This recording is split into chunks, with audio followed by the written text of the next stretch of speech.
بۆیە ئەم بابەتە بابەتێکە عیبادەت التەفەکر مفتاح لذکر الرب. بەڕێزان دیقەتی ئەم دیێڕە بدەن.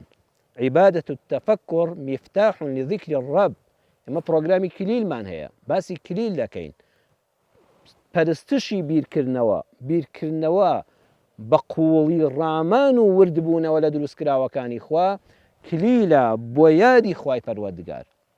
زۆر جار ئێمەوە دەزانین تەسبیحات بەس ئەوەیە تەسبیحەکەت یان بە پەنجەکانت سبحان الله الحمد لله الله أكبر استغفر الله سڵاوات لێ دەی، بەڵێ ئەمانە تەسبیحاتن.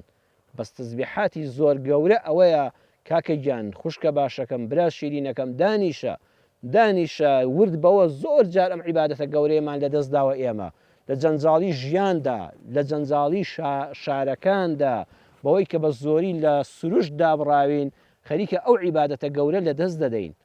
زۆر جار کە دەچیتە دەشت و دەر شەر نییە هەر بۆ سەیران بێ، هەر بۆ سەفرە و گۆشت برژاندن و خواردن بێ. کاتێک دیاریکە کە چوویتە دەشت و دەرێک کە ئاژەڵێکت چاو پێکەوت عیبادەتی تەفەکر بکە، ئەمە تەسبیحاتی هەرە گەورەیە، بیر بکەوە خوای گەورە ئەم ئاژەڵی چۆن دروست کردووە. بە دیار مێرولەیەکەوە دانیشە لەسەر شارە مێرولەیەک دانیشە و گەورەی ئەو ئەڵڵای تێدا بینە سوبحانەهو وەتەعالە. کاکە دانیشە بە دیار چڵەجیایەکەوە کە لە بەهارا بینیوتەوە ئێستا پوشێکی وشکە، ئەمە چۆن لە خۆیەوە وای لێ هات.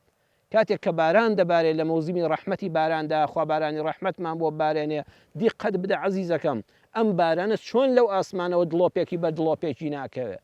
ئەمە تۆ بڵێ هەمووی لە خۆیەوە دروست بوو بێ؟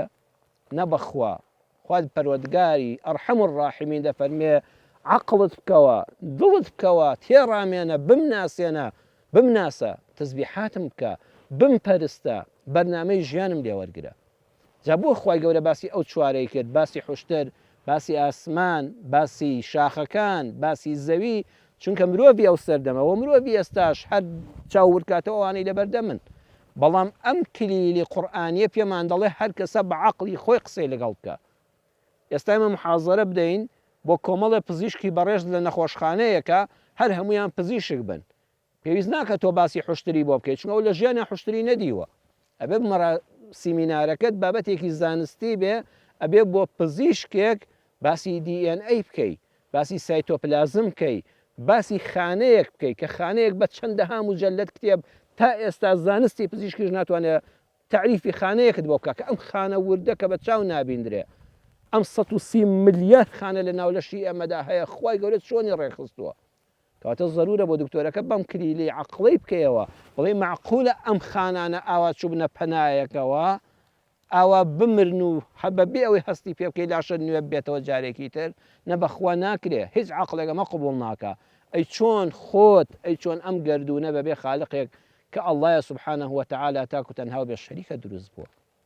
بۆ زانایەکی فیزیایی پێویست دەکا عەزیزەکەم باسی گەورەی تاکو تەنهایی خوا لە ئەلکترۆن و پرۆتۆن و نیوترۆندا کە بە دەوری ناوەکە چۆن دەسۆڕێنەوە. ئەو نیزامە جوانە ئەو ئەلکترۆن و پرۆتۆن و نیوترۆنە بۆ زانە فیزیایەکە ئەمە باسکە. ئەمانە تۆ بڵێ لە خۆوە دروست بوو بن، مامۆستای فیزیا زانای فیزیایی ئەڵێن ناوەڵڵا ئەمە نیزامێکی ئەوەندە ڕێک و پێکە یەک ئەلکترۆن لە شوێنی خۆی بترازێ هەموو یاساکە تێک دەچێت. کاکی پزیشک سەرەتان خوا پەناماندا و خوا شیفای ئەوانە بدە کە نەخۆشی سەرەتان و شێرپەنجەیانە، خۆی یەک خانە، هەر یەک خانە تێکچوونێک ڕوودەدا، بەس یەک خانەی سەرەتانی دروست دەبێت، هەموو ئەو جەستەیە دەفەوتێنێ. ئەی ئەم هەموو لەشەی ئێمام هەموو خانەیە کابرات تەمەنی هەیە 100 ساڵە، 80 ساڵە، 90 ساڵە، من و تۆ 40-50 ساڵ تەمەنمانە. ئەم هەموو خانەیە بەڕێک و پێکی و بەو نیزامی خۆی ئیش دەکا، حتا بە مەیلی پەروەردگار خوا بمان پارێزێ و بەوە تاقیمان نەکاتەوە ئینسانێک تووشی سەرەتان دەبێ. یەک خانە لە شوێنی خۆی ترازاوە، یەک خانە سیستەمەکەی تێکچۆ و کاری خۆی بەڕێک و پێچی نەکردووە. تۆ بڵێ ئەمانە هەر لە خۆیانەوە دروست بوو بن؟ بۆیە هەر عەقڵێک، هەر شتێک بە عەقڵی خۆی، هەر عەقڵێک، هەر مرۆڤێک، هەر دڵێک بە کلیلی خۆی قسەی لەگەڵ بکە، بە کلیلی خۆی بیکەوە، ئەینا قسەکانت بێسوود دەرەچن.